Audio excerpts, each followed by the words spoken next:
Hey, what's going on, everybody? Brent Hyden here, coming at you on this Wednesday afternoon. Gonna be talking some opening day baseball.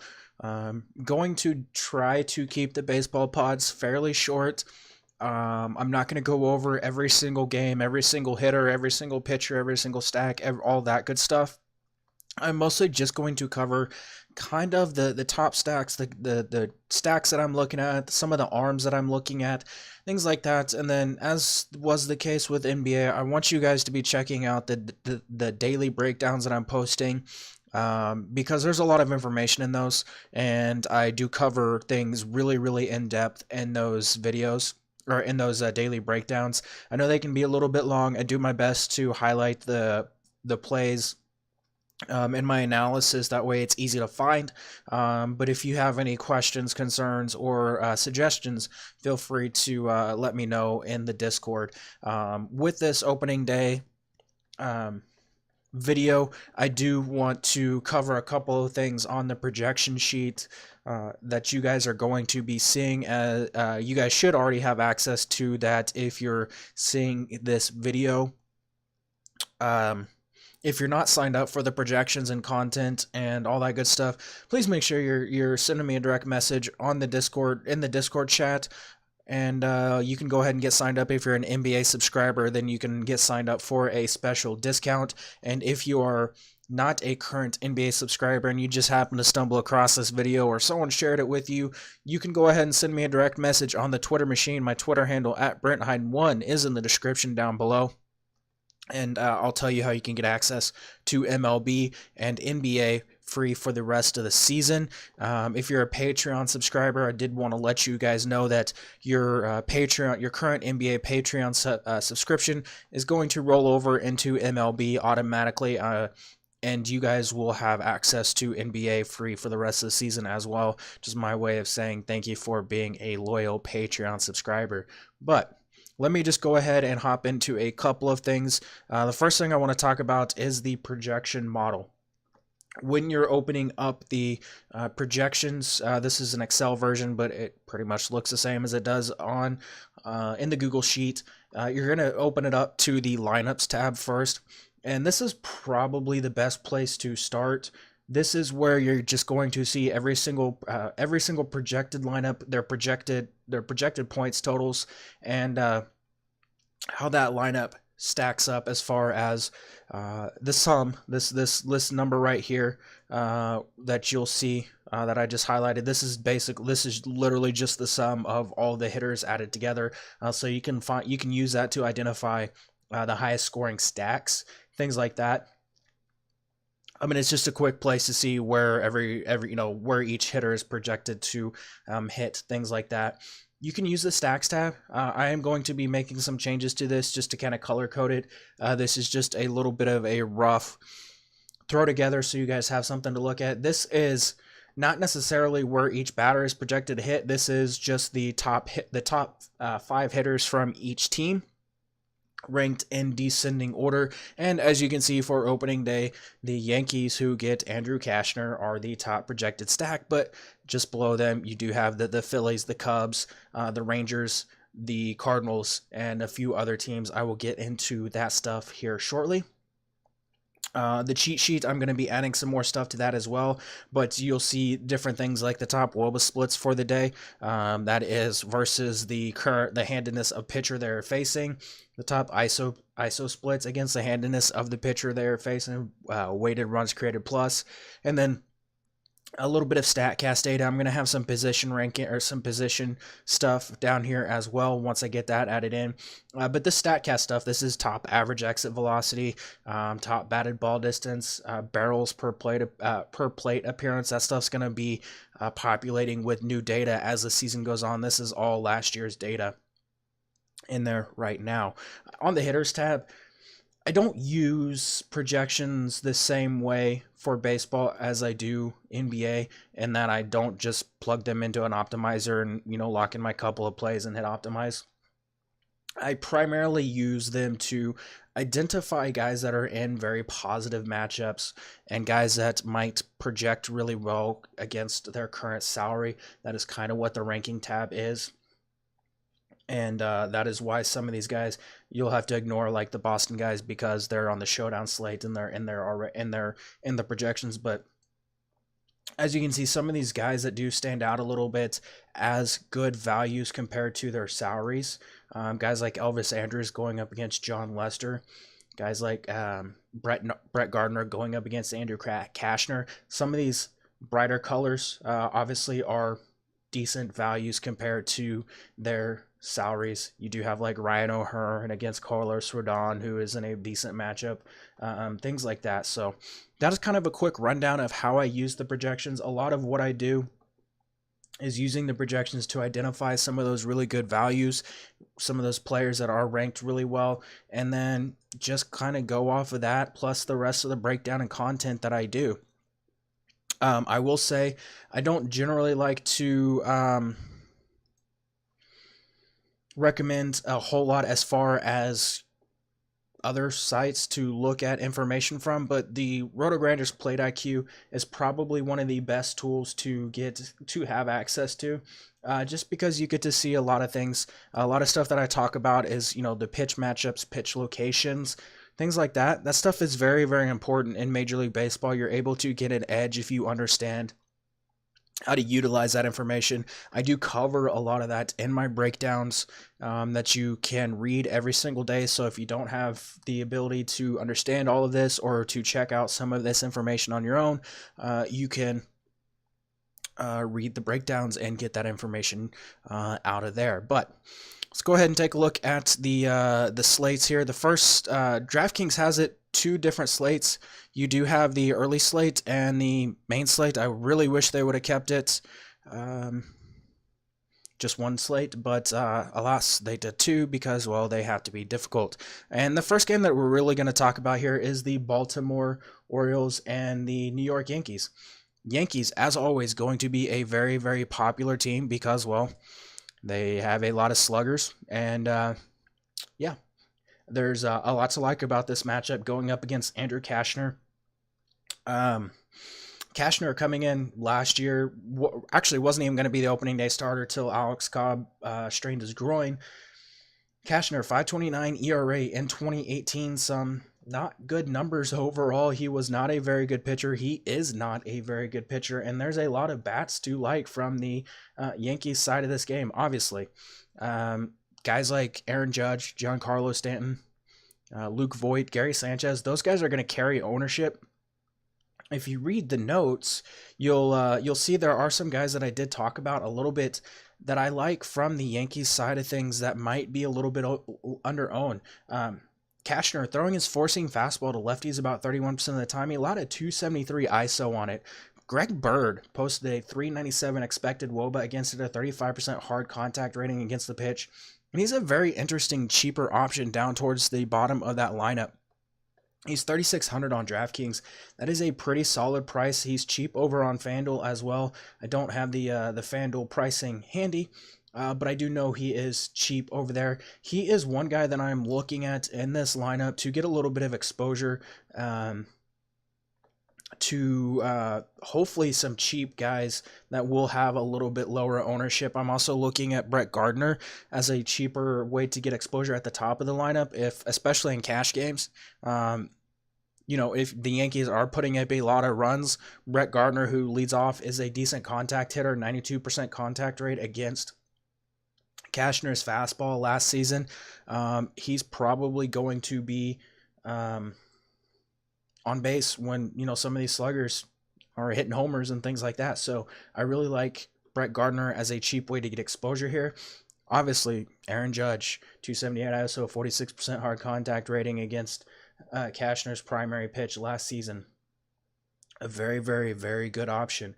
If you just look at some of these numbers against sinkers, I mentioned Aaron Judge, 426 WOBA, 46% hard contact rating. Giancarlo Stanton, 441 WOBA, 279 ISO, 38% hard contact. Luke Voit, 40 batted ball events against Kashner's sinker last season, 547 expected WOBA, 340 ISO, 41% hard contact rating. So these guys all very, very, very strong options here. Gleyber Torres, Another guy to look at. I actually don't mind if you wanted to do like a Torres, Greg Bird, Brett Gardner stack and just get some of these cheaper hitters that might carry a little bit lower ownership in your lineups and get some exposure to this Yankees offense. As far as the Orioles go, there's going to be times when we want to get some Orioles bats, and it's going to be very, very sad whenever that happens. This is not one of those times. I actually think Masahiro Tanaka could be a really strong SP2 option. Orioles collectively, their projected starting lineup: 151 ISO, 295 WOBA against right-handed pitching last season, 23% strikeout rate. Tanaka, 25% strikeout rate last season, 354 xFIP. Underlying numbers were pretty strong across the board. Did get in trouble sometimes with home runs, 1.78 homers per 9 to right-handed hitters. His slider, he threw it 39% of the time last season and did struggle with it a little bit, hung some over the plate. That led to some of those home run issues. But if you read the notes, you'll notice that he did start working on a knuckle curve this spring. Did find an article. It was in Japanese, and Google Translate was terrible trying to translate it, but has been looking forward to throwing that pitch a lot more this season. Was pretty happy with the results in the spring. And the Baltimore Orioles, 4 hitters in that lineup have a whiff rate over 30% against knuckle curves. So pretty good spot here for Tanaka as an SP2 option here tonight. As far as the next game, the Mets and Nationals, almost called it the Wizards. Max Scherzer taking on Jacob deGrom.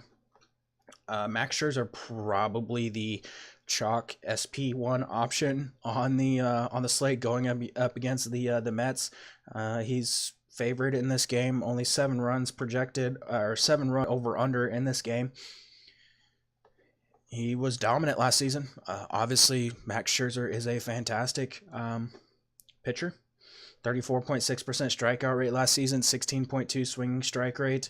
Mets offense, their current projected lineup: 279 WOBA, 108 ISO against right-handed pitching. If you look at some of the names in this lineup, it is not pretty.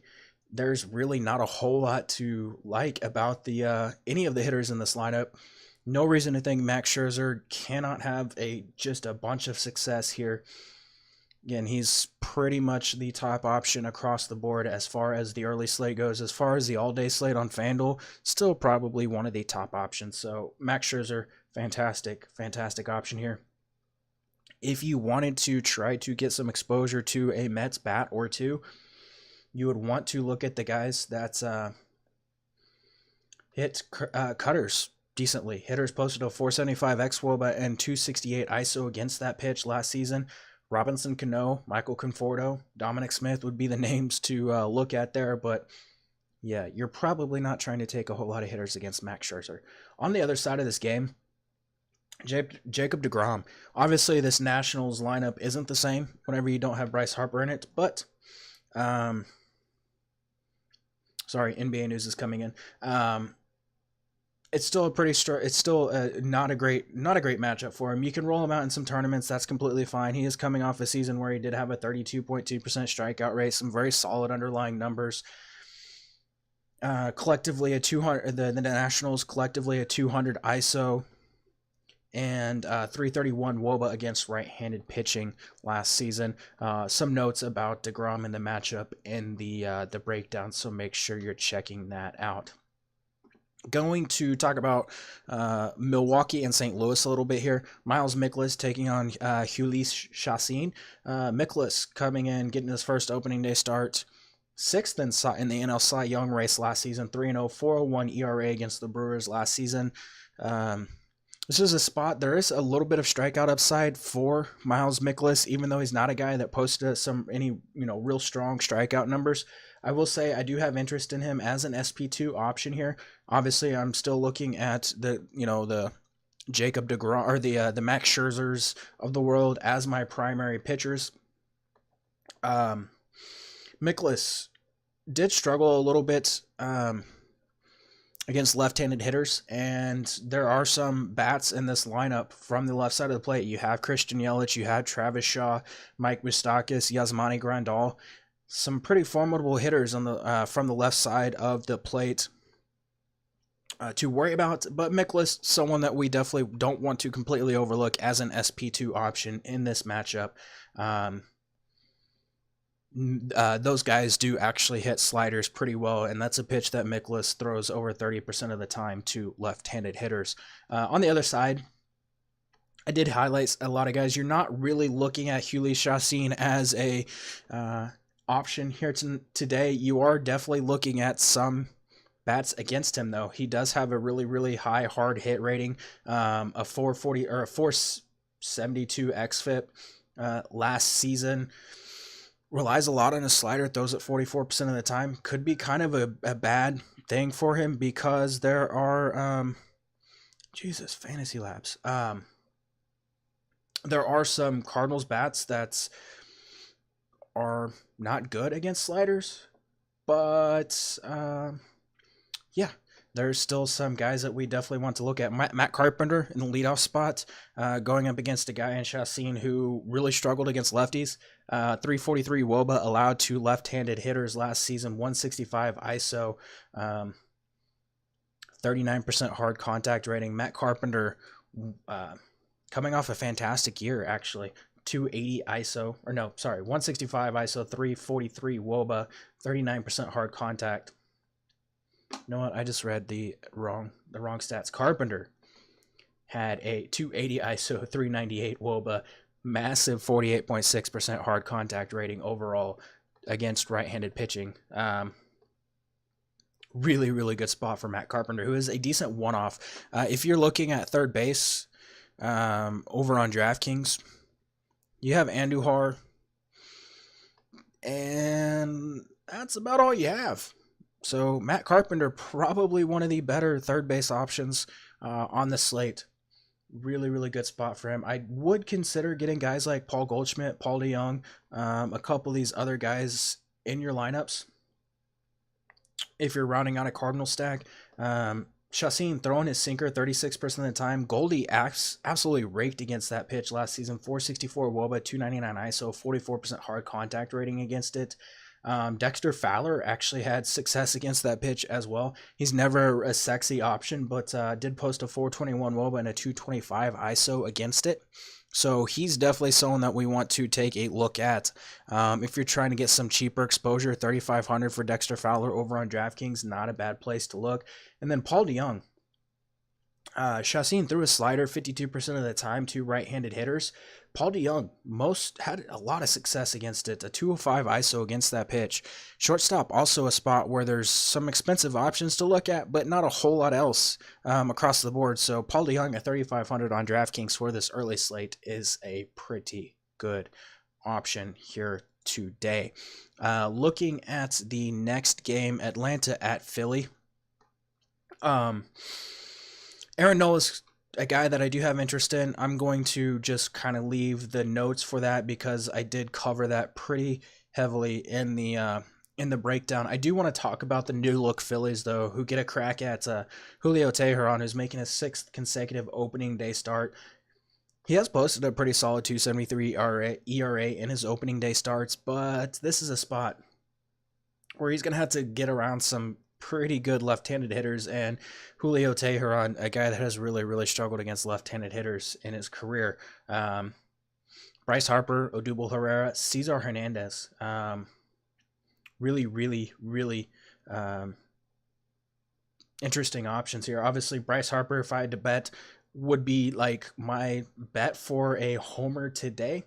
But that being said, Odubel Herrera, 177 ISO, 317 WOBA, only a 20% strikeout rate. Cesar Hernandez, 326 WOBA, 23% strikeout rate against against right-handed pitching. Pretty interesting.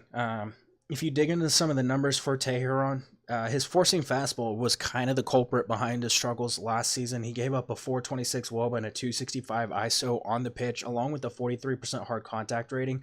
Harper, 525 WOBA against that pitch, 457 ISO against it. So again, if there's my one home run call of the day, it's gonna be Bryce Harper.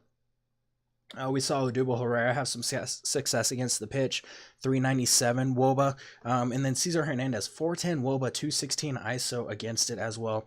He's a very interesting value option on this slate at just 3,600. He's a guy that I think is going to go largely overlooked and should not be overlooked too terribly much.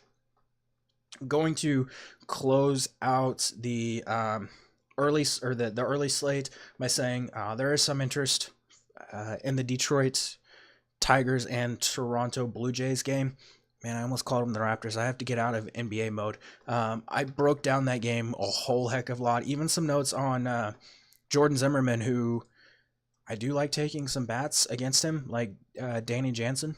For one, Danny Jansen, a guy that I think could be one of the better value catchers on the slate. I dug into why in the notes, so make sure you're checking that out. But Jordan Zimmerman at 6,100 could be a very, very solid, cheap SP2 option here today. So that's that for the early slates. Taking a look at the afternoon slate, if DraftKings will open the lineups page. There we go. Houston at Tampa Bay. Verlander taking on Snell. Verlander coming off his second place finish in AL Cy Young voting, facing off against the reigning AL Cy Young winner in Blake Snell. This is not a game that I have a whole lot of interest in from a hitter's perspective because, well, two really, really, really solid pitchers. I did dig into a couple of the Astros bats, but for the most part, I'm looking at Justin Verlander as one of the top arms for this slate. Gets a very, very good matchup in a pitcher-friendly park. Going to be like the chalk starting pitcher option, I think, SP1 option on the slate for DraftKings and probably FanDuel because of his price tag over there. The Rays offense is slightly improved. Their current projected lineup still just a 181 ISO and 333 WOBA against right-handed pitching, 25% strikeout rate. So yeah, Verlander coming off a season where he had a 35% strikeout rate. Yeah, really, really like the spot here for him today. The only real guys that I worry about getting exposure to from the Rays, or him getting around from the Rays, are going to be Austin Meadows and G-Man Choi. But when those are the names you're really worried about, I think we're going to be okay. I did dig into Blake Snell. There are a couple of bats that I do kind of like against him, but this is a spot where Blake Snell coming in at 9,400 on DraftKings is a pretty strong tournament option, and not really looking to take a whole lot against him here tonight or today. Gonna move on to the Cubs at Rangers. John Lester taking on Mike Minor. I think this is going to be a very, very, very popular game. 4 hitters on both sides. I have absolutely no interest in John Lester or Mike Minor. I do think Mike Minor is a better pitcher than people give him credit for. He is working on some new stuff that he was working on in the spring.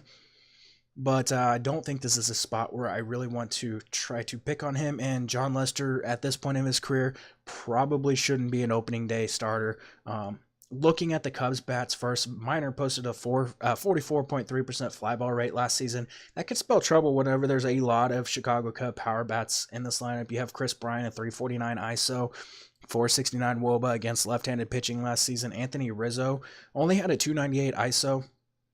Or a 298 WOBA, 122 ISO, but he's actually historically hit left-handed pitching pretty well. Javier Baez, 271 ISO, 400 WOBA. Wilson Contreras, 200 ISO, 364 WOBA. Even some of these value guys like David Bodie, he's a guy that I do have interest in. Good God, DraftKings is really slow. 3,500 on DraftKings. A really, really strong value here. Albert Almora at the top of that lineup usually does pretty well getting on base. He's another guy that I think is a pretty strong value from this game. Anthony Rizzo, 346 ISO, 398 WOBA against Miners fastball last season. Was even better whenever facing left-handed pitching as far as that pitch goes. A 593 ISO and a 615 WOBA against it. Still dealing with a pretty small sample there, but yeah, those are some impressive numbers. Javier Baez, 552 WOBA, 484 ISO. Chris Bryant was also great against the pitch, 432 WOBA. Wilson Contreras, 405 WOBA against it. All these guys going to be very popular. Absolutely no issue with going with them in this spot. If you wanted to try to be a little bit contrarian and maybe get some cheap exposure, you could look at, like I said, David Bodie, Albert Almora, the Wilson Contreras, and Javier Baez route. I think, Bryant and Rizzo obviously should garner a little bit more ownership here today. On the Texas side, I do have interest in a lot of Texas. Joey Gallo, 331 ISO, 350 WOBA against left-handed pitching last season. Lester did really struggle against lefties. This is a spot where, if you look, Lester 383 WOBA, 243 ISO allowed against left-handed hitters last season. As I mentioned, Joey Gallo 331 ISO against left-handed pitching last season. Elvis Andrus, a guy that I really, really like here today. Jesus, I got to stop doing that. 154 ISO, 317 WOBA against left-handed pitching. Both had success against Lester's fastball last season, though. 385 WOBA against it for Elvis Andrus. Isaiah Kiner-Falefa, 9% strikeout rate against left-handed pitching. Very small sample for that, only 133 plate appearances, but 352 WOBA against him. He posted a 330 WOBA and a 97% contact rate against Lester's fastballs. So those are the guys that I'm primarily looking at from that game. There are some interesting Angels bats to talk about going up against Mike Fiers in this next game, with the Angels and Oakland squaring off. Mike Dumpster Fiers, who posted a 451 xFIP last season to go along with his 167 home run, or 1.67 home runs per 9 and 40% fly ball rate, got rocked by right-handed hitters, allowed a 213 ISO and a 44% hard contact rating against them. And it's the Angels, and I like the spot here for them today in Oakland. In a day game, you do have, Mike Trout, who is a really good hitter. 338 ISO, 427 or 467 WOBA against right-handed pitching last season. It's pretty good. There's some other options here. Andrelton Simmons, Zach Cozart are two names that I'm definitely keeping my eye on. Zach Cozart specifically battled back and shoulder injuries last season, led to an underperforming season. I'm expecting a bounce-back season for him. Fiers got shelled on his low-velocity four-seam fastball, allowing a 425 xWOB and a 220 ISO on it. That's a pitch that Zach Cozart hits pretty well. Posted a 584 WOBA against it dating back to 2016. But specifically, Zach Cozart hit sliders really well, posted a 200 ISO against sliders. So you're looking at Cozart, Trout, Justin Bour, a really, really, really strong option here today. And then Andrelton Simmons and Zach Cozart are the primary options you're looking at from the Angels side. I covered some of Trevor Cahill and why I don't think he's a very good pitcher, SP2 option here today in the notes, so make sure you're checking that out. Going to move to Pittsburgh at Cincinnati. This is not a game that I have a whole lot of interest in from a hitter's perspective, unless we're talking about the Pirates. I actually like Jamison Taillon here. He's expected to make a lot of noise this season. Broke out towards the middle end of last season. He was a guy that relied a lot on his two-seam and four-seam fastballs, and then all of a sudden kind of just discovered a slider. He started to post some really, really, really strong numbers with his slider, with his curve, generated a large amount of whiffs with both of those through his slider, oftentimes over 25% of the time in games towards the end of the season. The Reds' projected lineup has 5 hitters with a whiff rate over 25% against sliders, dating back to 2016. 4 of those hitters 25% whiff rates or greater against curveballs as well. I think this is a spot to get some exposure to Taillon. I did talk about Jesse Winker, Joey Votto, Eugenio Suarez as interesting bats to take against him, but this is a spot where I really think that Jameson Taillon is going to go overlooked and is a really strong SP2 option here today. On the flip side, Luis Castillo coming off a pretty strong second half last season. 317 xFIP and 244 ERA in the second half of last season. He struggled against left-handed hitters throughout the entire year. 375 WOBA allowed, 241 ISO, 42% hard contact rating. Against a lefty-heavy lineup of like Adam Frazier, Corey Dickerson, Josh Bell, Lonnie Chisenhall, there's some bats that I am a little bit concerned about him facing here today. Low strikeout guys. I don't think there's a lot of strikeout upside for Luis Castillo, so he's not a pitcher that I'm really looking at.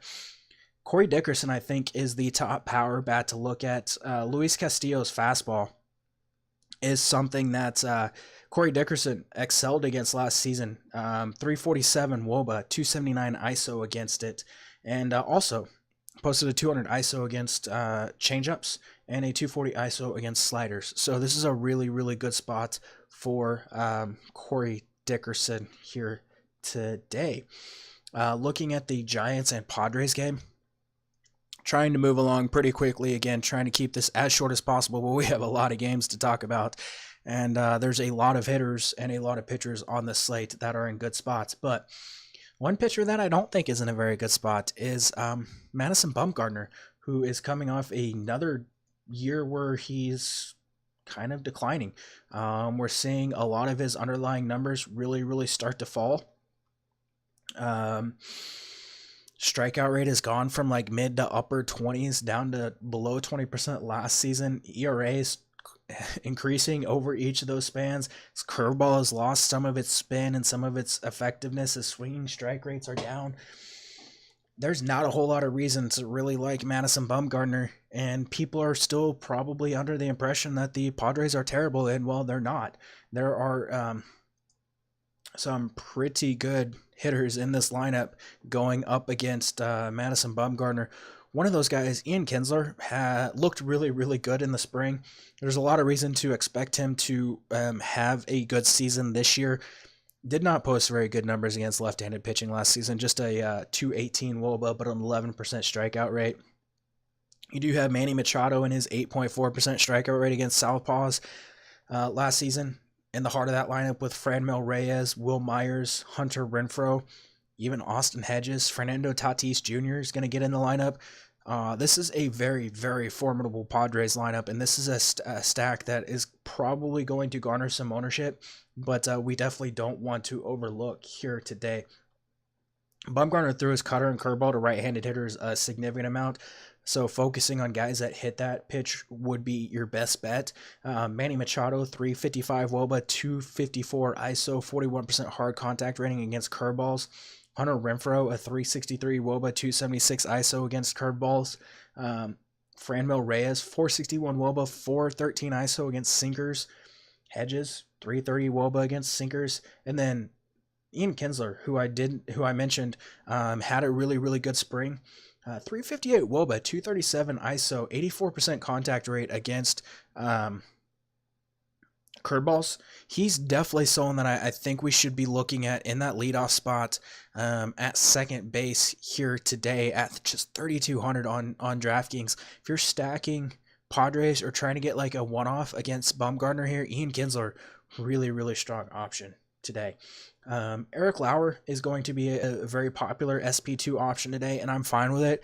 This Giants lineup is really bad. If you look at the numbers for Lauer, not a high strikeout guy. There's reason to think that could climb. Against left-handed hitters, though, there's a lot of really bad bats in this Padres lineup. Collectively, they posted a 118 ISO, 295 WOBA, 15% strikeout rate, but it's worth noting that Joe Panic and his 4.2% strikeout rate against left-handed pitching is dragging that number down a lot. You did have Steven Duggar, who had a 30% strikeout rate. Brandon Belt, 24% strikeout rate. Mac Williamson, 25% strikeout rate against lefties. There's a lot of reasons to think that Eric Lauer could be a pretty strong value SP2 option here today. Another SP2 option that I really wanted to hit on here is going to be Kyle Freeland. Freeland, a guy that I do expect to regress a significant amount this season. He's not going to be able to keep the home runs down at his home park, Coors Field, a whole heck of a lot. But that being said, this is a spot where I definitely like him going up against the Marlins in a hitter-friendly environment. Freeland looked really good in spring training. His velocity climbing up to about 95 miles per hour, coming off a breakout season, posted a 20% or 20.5% strikeout rate, 285 ERA, 125 WHIP, all really good numbers. Again, he's in line for some regression. Had a 444 xFIP last season. His ground ball rate has been decreasing over the past couple of years. It's going to lead to more home runs in the long run. But in a park like this, I'm not necessarily worried about it. And Freeland, who is just 9K over on DraftKings, a pretty strong SP2 option here today. In the current Marlins lineup, 0.126 ISO, 281 WOBA, 23.6% strikeout rate against left-handed pitching. You're not worrying about anybody from this lineup. 7 of their hitters posted whiff rates above 30% against sliders dating back to 2016. Freeland throwing that pitch about 30% of the time. So really good option here. I didn't want to go too in-depth on the hitters here on the pod, but David Dahl, Charlie Blackmon, Ryan McMahon, interesting names to keep an eye on there. Cleveland, Minnesota is a game where I'm interested more in the pitchers than anything else. Corey Kluber taking on Jose Barrios. Kluber at 10.5 is really appealing in this spot as like a pivot off of Verlander. Matchup not quite as good, but he's obviously the safer option from this game. Coming off a strong season, we're still seeing some of the numbers decrease for Kluber. 26.4% strikeout rate, 289 ERA.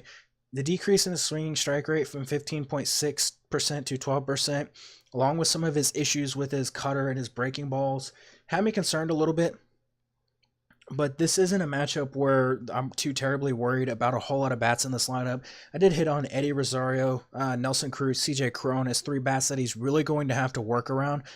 But if he can do that, he should be in line for a pretty decent outing. Like, this isn't a team that has that I'm too terribly worried about him getting around in this spot today. So I do really like him as a pivot off of Verlander, or if you're trying to pay up for 2 pitchers with a lot of strikeout upside. This lineup, 22.6% strikeout rate against right-handed pitching last season. You take like Max Kepler and some of the guys at the top of that lineup out, and there's some high strikeout bats. You have CJ Cron, 25% strikeout rate. Marwin Gonzalez, 23.5% strikeout rate. Jonathan Scope, 24.2% strikeout rate. Jason Castro, 35% strikeout rate.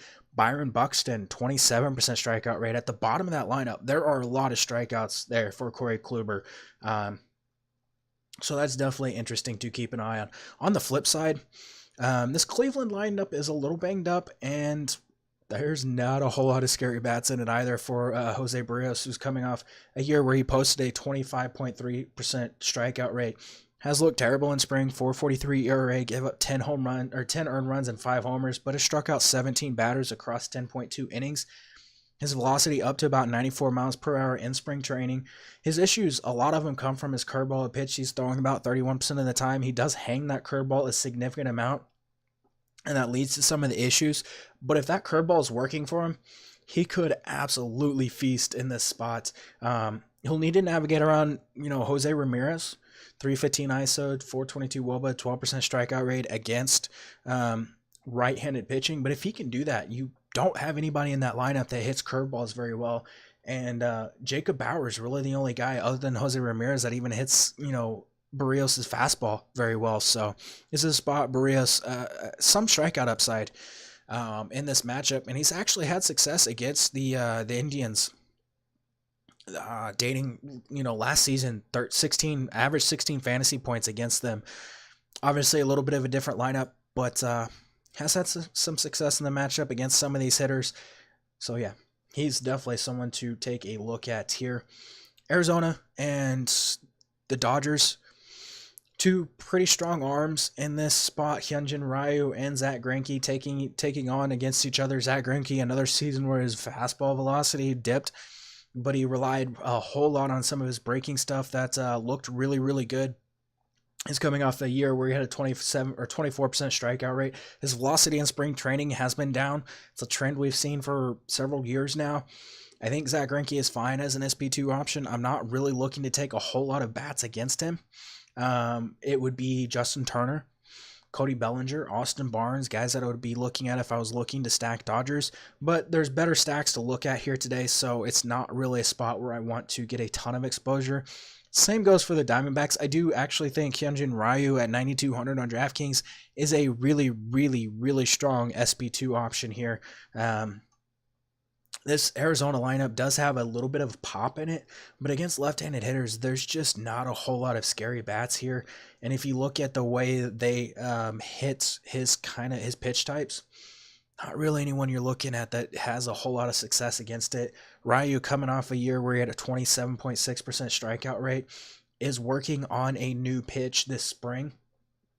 He developed. There was rumors that he was working on a slider that he was tinkering with this spring. I wasn't able to find a whole lot of information about it, but if he does throw his slider any significant amounts here, there's just two hitters or three hitters in this lineup that have a contact rate over 70% against sliders. Both his curve and his changeups are pitches that he can fall back on. In the spot, no one in this lineup is scary. I mean, if you take a look at their lineup, you have Gerard Dyson, Eduardo Escobar, Adam Jones, who's like the lowest strikeout guy at 9.3% against left-handed pitching. You have Ketel Marte, 11.8%. But there's some strikeouts available in that lineup for Ryu, who does have some strikeout upside in this spot. The last game of the day, the White Sox and Royals, I did cover that one in the notes. There's really not a whole lot to talk about with this game. Carlos Rodon does have some strikeout upside in the spot at 7,500 against a Royals team that does project to be a historically bad offense, like really, really bad. They're not terrible against, they weren't terrible against left-handed hitters last season. Pulling that up right now. There were some bats in there that, had some success. You did have Adalberto Mondesi. Whit Merrifield had some success. Jorge Soler had a little bit of success, but there were some strikeouts available for him. 22.9% strikeout rate against left-handed pitching for that team last season.